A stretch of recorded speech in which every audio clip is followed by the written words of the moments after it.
तो हेलो दोस्तों, आज हम बात करेंगे बाइनोमियल थ्योरम के ऊपर, जिसमें कुछ कॉन्सेप्ट हैं उनको पहले हम सीखेंगे। कुछ बेसिक कॉन्सेप्ट है, सबसे पहले उनको सीखेंगे, उसके बाद हम आगे क्वेश्चन को सॉल्व करेंगे। तो देखिए दोस्तों, आज का हमारा चैप्टर है एक नया सा chapter, binomial theorem. Binomial theorem, ये है चैप्टर 8। अब देखिए दोस्तों, इसमें हमको सबसे पहले एक चीज सीखना है जो कि आप चैप्टर 7 में पढ़ेंगे, परमुटेशन और कॉम्बिनेशन में, जिसमें एक नाम आता है फैक्टोरियल। पहले सबसे पहले आपको बेसिक चीजें सीख लेना है, उसके बाद क्वेश्चन को सॉल्व करना है। ये फैक्टोरियल कुछ इसका सिंबल इस तरीके से होता है, उल्टा आई। अब देखिए, जैसे हमने यहां पर लिखा 1 फैक्टोरियल, ध्यान से देखिए दोस्तों, 1 फैक्टोरियल जैसे हमने यहां पर लिखा, इसका मतलब है 1 इंटू 1 इज इक्वल टू 1। उसके बाद हमने लिखा 2 फैक्टोरियल, इसका मतलब है 2 इंटू 1 इज इक्वल टू 2। ऐसे ही हमको इसको तोड़ करके लिखना है। जैसे हमने यहाँ पर लिखा 3 फैक्टोरियल, अब इसको भी लिखेंगे 3 into 2 into 1 is equal to 6 हो जाएगा। हमने यहाँ पर एक एग्जाम्पल और लिया 4 फैक्टोरियल, उसके बाद 4 into 3 into 2 into 1 is equal to हो जाएगा 4 3 जो 12, 12 2 जो हो जाएगा 24। ऐसे ही हमने लिया 5 फैक्टोरियल, इसको भी ऐसे ही लिखो 5 इंटू 4 इंटू 3 इंटू 2 इंटू 1, इसको जब हम मल्टीप्लाई करेंगे तो हो जाएगा हमारा 120। ऐसे ही लिख लो 6 factorial, 6 into 5 into 4 into 3 into 2 into 1।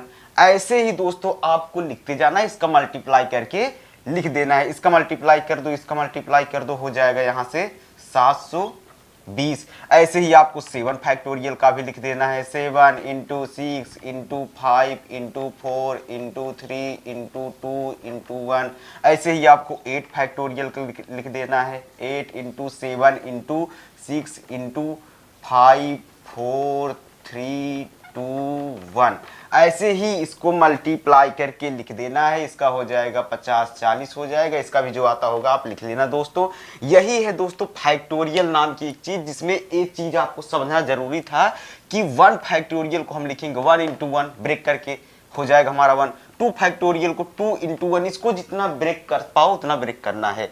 उसके बाद 3 फैक्टोरियल को 3 इंटू 2 इंटू 1, 4 फैक्टोरियल को 4 इंटू 3 इंटू 2 इंटू 1, 5 फैक्टोरियल को 5 इंटू 4 इंटू 3 इंटू 2 इंटू 1। ऐसे ही आपको लिखना है दोस्तों। ये है हमारा फैक्टोरियल का कॉन्सेप्ट। अब एक चीज आपको सीखना है, वो क्या है देखिए आप ध्यान से। ये तो हमारा फैक्टोरियल का कॉन्सेप्ट था। अब हमने यहां पर जैसे लिखा, एक चीज और सीखना है कि NCR ये किसके इक्वल होता है। ध्यान से सुनिए, बहुत इंपॉर्टेंट है ये चीजें, ये सब अप्लाई होने वाला है बाइनोमियल थ्योरम में।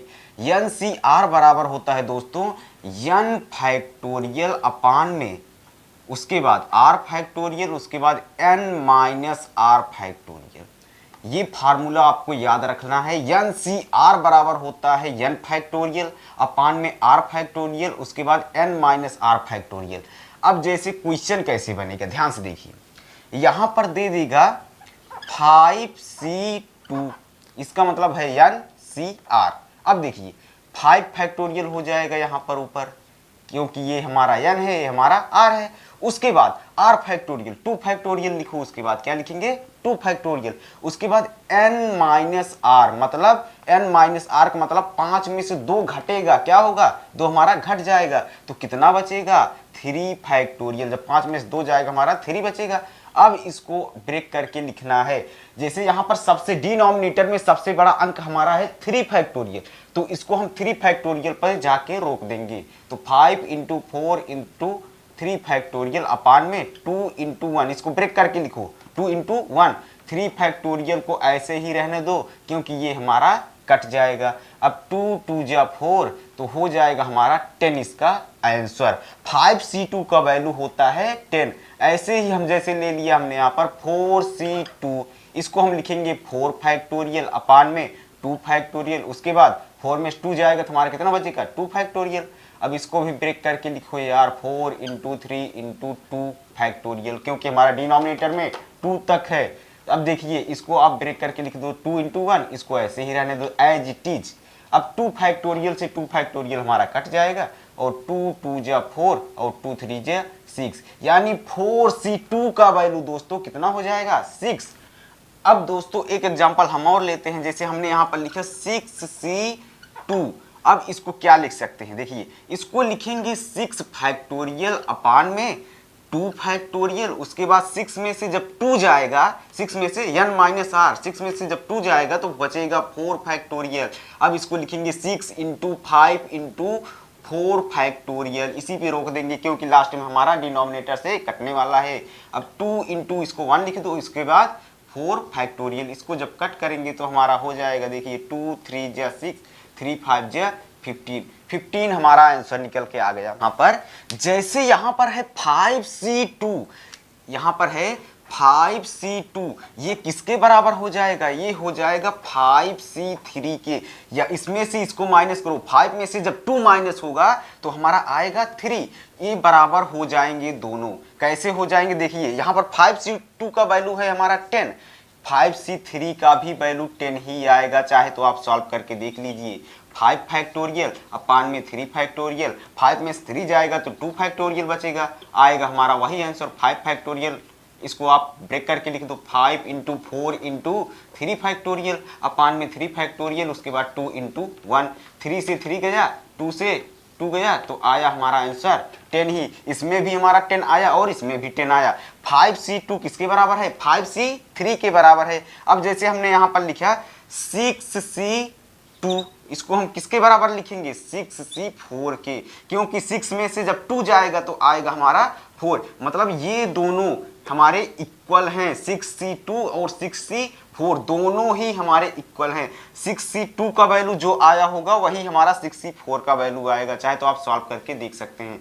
6 फैक्टोरियल अपान में 4 फैक्टोरियल, उसके बाद 6 में से जब 4 जाएगा तो यहाँ बचेगा 2 फैक्टोरियल, यहाँ से हो जाएगा 6 इंटू 5 इंटू 4 फैक्टोरियल, यहाँ पर 5 रहेगा, उसके बाद डिनोमिनेटर में 4 फैक्टोरियल, 2 इंटू 1, 4 से 4 कैंसिल, 2 3 जा 6, 3 5 जा 15। यहाँ पर आप देख सकते हैं 6c2 का वैल्यू भी 15 और 6c4 का भी वैल्यू 15 ही आएगा। ऐसे ही दोस्तों आपका बहुत सारे एग्जाम्पल हो सकते हैं, जैसे हमने यहाँ पर लिया 7c3, ये बराबर हो जाएगा 7 में 3 माइनस करेंगे तो हो जाएगा 4, ये बराबर हो जाएगा 7c4 के। तो दोस्तों देखिए हमारा सेकंड चीज क्या है, ध्यान से देखिए इसको। जैसे यदि हमको nc0 गिवन है, nc0 गिवन है तो इसका आंसर 1 होगा। कैसे होगा देखिए ध्यान से, जैसे हमने यहाँ पर लिया n फैक्टोरियल, n का तो n फैक्टोरियल ही होगा, उसके बाद 0 फैक्टोरियल हो जाएगा यहाँ से, उसके बाद n माइनस 0, इसका मतलब n फैक्टोरियल, तो n से n कैंसिल। 0 फैक्टोरियल का वैल्यू दोस्तों आपको लर्न करके रखना है कि 1 होता है। 0 फैक्टोरियल का वैल्यू 1, 0 फैक्टोरियल का वैल्यू 1 और 1 फैक्टोरियल का वैल्यू भी 1 होता है, ये दोनों आपको लर्न करके रखना है। 0 फैक्टोरियल का वैल्यू 1 और 1 फैक्टोरियल का वैल्यू 1 होता है। जैसे nc0 का मतलब हमने यहाँ पर लिखा 4c0, तो इसका मतलब इसका आंसर जो आएगा दोस्तों 1 ही आएगा। जैसे यहाँ पर देखिए 4 फैक्टोरियल अपान में 0 फैक्टोरियल, 4 में से 0 जाएगा तो हमारा 4 फैक्टोरियल ही बचेगा, 4 से 4 कैंसिल, कितना आया आंसर 1, क्योंकि 0 फैक्टोरियल की वैल्यू 1 ही होता है। ये हम कहाँ से निकाल रहे हैं, NCR से, n फैक्टोरियल अपान में n माइनस r फैक्टोरियल, उसके बाद r फैक्टोरियल, इसके पहले जो हमने बताया वहीं से हम इसको सॉल्व कर रहे हैं। ध्यान से देखिए फिर से एक क्वेश्चन हम लेते हैं, जैसे यहाँ पर है हमारा 6c0, इसकी भी वैल्यू 1 ही आएगी। 6 फैक्टोरियल लिखो, 6 में से 0 जाएगा कितना बचेगा 6 ही बचेगा, उसके बाद 0 फैक्टोरियल एज इट इज रहेगा, 6 से 6 कैंसिल, 0 फैक्टोरियल का वैल्यू कितना होता है 1 होता है दोस्तों, ये तो डिनोमिनेटर पर रहेगा 1 अपान 0 फैक्टोरियल, इसका आंसर 1 ही होगा।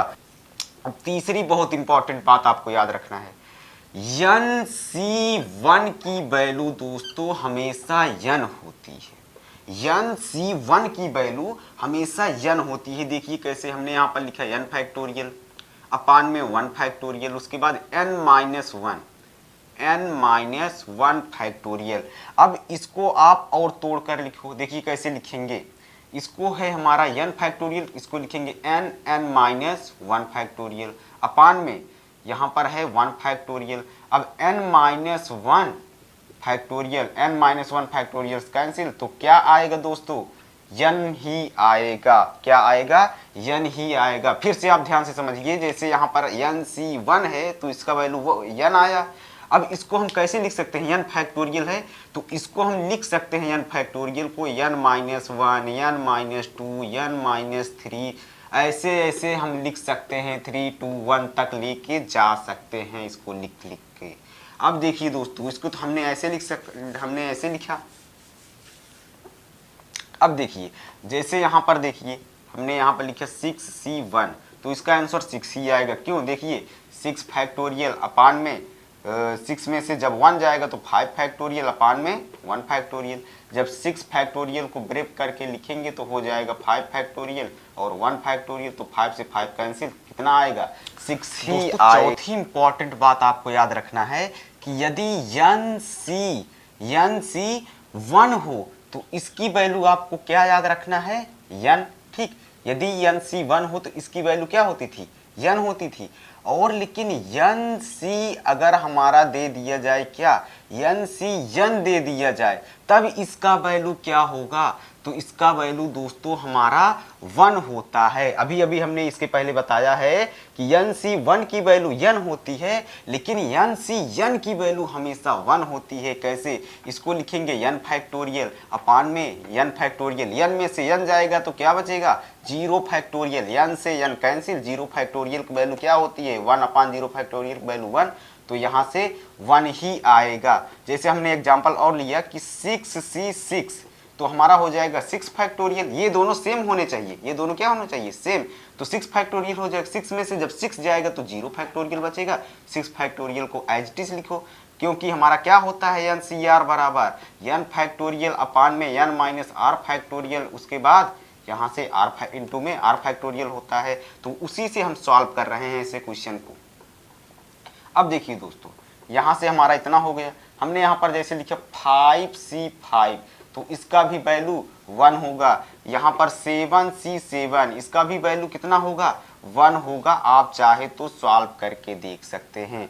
NC1 वाला हमने कॉन्सेप्ट बता दिया है दोस्तों। यदि यहाँ पर है 5c1 तो इसका आंसर 5 ही है। दोस्तों जैसे यहाँ पर 6c1 हमने लिख दिया तो इसकी भी वैल्यू 6 ही आएगी। जैसे 7c1 लिख दिया तो इसकी भी वैल्यू 7 ही आएगी। ये है हमारा दोस्तों NC1 का कॉन्सेप्ट, ये है NCn का कॉन्सेप्ट। तो दोस्तों बाइनोमियल थ्योरम में हमने बता दिया है आपको कुछ बेसिक कॉन्सेप्ट। अब नेक्स्ट वीडियो में हम बताएंगे पास्कल ट्राइंगल क्या हो।